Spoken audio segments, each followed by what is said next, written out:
ไอ้ไอ้คือเหงานอนเมื่อคืนไอ้เฝ้าเฮือนบัดคืนมันบ่ไอ้บ่ได้นอนแม่นบ่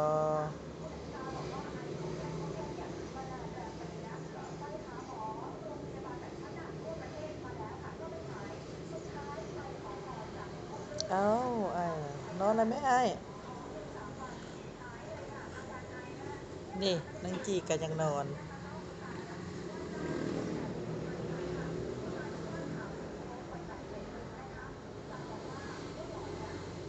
ไอ้เหงานอนไอ้ก็บ่ยอมนอน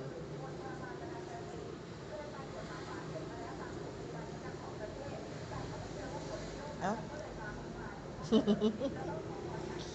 นอนแม่นอนแม่นอนลงแม่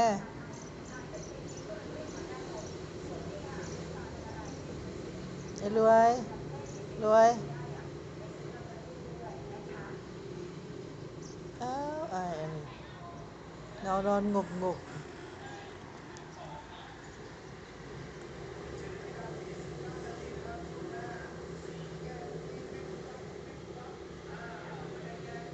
นางจีบ่ได้โง่เด้นางจีอยากนอนแล้วก็นอนโลดเด้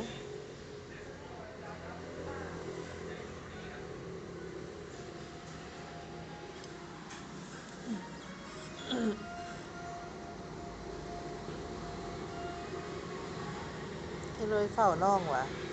ไอ้รวยเฝ้าเฮือนว่ะรวยรวยเอ้ยรวยเอ้ยอยากนอนดิ